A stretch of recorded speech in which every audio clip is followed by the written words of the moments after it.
ఈ అమ్మాయి ఒక ఇయర్ ఫోన్ ఈ కుర్రాడి చెవిలో పెడుతుంది. ఇంతలో డ్రైవర్ ఒక్కసారిగా బ్రేక్ వేసేసరికి ఈమె ఈ కుర్రాడి ఒడిలో పడిపోతుంది. అప్పుడు ఈ కుర్రాడు ఈమె చాలా అందంగా ఉందని అనుకుంటాడు. ఇంతలో బస్ డోరు ఓపెన్ అవగా ఈ కుర్రాడి తల్లిదండ్రులు వీళ్ళిద్దరినీ ఇలా చూసి షాక్ అయిపోతారు. అయితే ఇంటికి వెళ్ళాక వీళ్ళిద్దరికీ ఇబ్బందిగా అనిపిస్తుంది.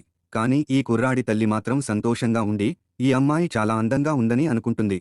అలాగే వీరిద్దరినీ సరదాగా బయటకు వెళ్ళమని చెప్తుంది. అప్పుడు తండ్రి వీళ్ళిద్దరూ ఇంకా చిన్న పిల్లలే అని, అప్పుడే వీళ్ళకి లవ్ చేసుకునే వయసు రాలేదని చెప్తాడు. మరుసటి రోజు టీచర్ ఈ అమ్మాయి దగ్గర ఉన్న మ్యూజిక్ ప్లేయర్ను తీసేసుకుంటుంది. ఎందుకంటే పాటలు వింటూ ఉంటే ఈ అమ్మాయికి చదువుపై ఆసక్తి తగ్గుతుందని, ఫైనల్ ఎగ్జామ్స్ అయ్యాక మళ్లీ నీకు తిరిగి ఇచ్చేస్తానని టీచర్ చెప్తుంది.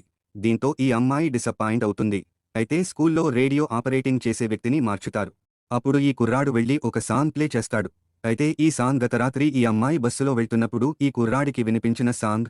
దీంతో ఈ అమ్మాయికి చాలా హ్యాపీగా అనిపిస్తుంది. ఆ తర్వాత ఈమె ఇంటికి రాక ఆ తాగుబోతు కుర్రాడి తండ్రి అక్కడ ఉంటాడు. అలాగే ఈ కుర్రాడిని తన కొడుకుని కొట్టినందుకు క్షమాపణ చెప్పమని అడుగుతాడు. అయితే తన కొడుకు చేసిన పని తెలిసాక తండ్రికి కోపం వచ్చి ఇతడిని మోకాళ్లపై కూర్చోమంటాడు.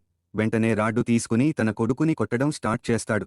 అప్పుడు ఈ అమ్మాయి కూడా ఈ కుర్రాడి పక్కన మోకాళ్లపై కూర్చుని ఆ తాగుబోతు కుర్రాడు తప్పతాగి నాతో అసభ్యంగా ప్రవర్తించాడని, అప్పుడు మీ కొడుకు సమయానికి వచ్చి అతడిని కొట్టి నన్ను కాపాడాడు అని చెప్తుంది. అప్పుడు వెంటనే తండ్రి తన కోపాన్ని తగ్గించుకుని తన కొడుకును తప్పుగా అర్థం చేసుకున్నానని బాధపడతాడు. అయితే ఆ రోజు రాత్రి ఈ అమ్మాయి ఇతడి గాయాలకు మందు రాస్తుంది. ఇలా గాయాలతో పడి ఉన్న ఈ కుర్రాడిని చూసేసరికి ఈమె మనసు ముక్కలవుతుంది. కానీ ఇతడు ఏమీ పట్టించుకోకుండా ఉంటాడు. అయితే ఈ కుర్రాడు నిద్రపోయాక ఇతడి తండ్రి వచ్చి తన కొడుకుకు తగిలిన గాయాలను చూసి బాధపడుతూ ఉంటాడు. మిగతా స్టోరీ కోసం వీడియో లైక్ చేసి పార్ట్ 3 అని కామెంట్ చేయండి.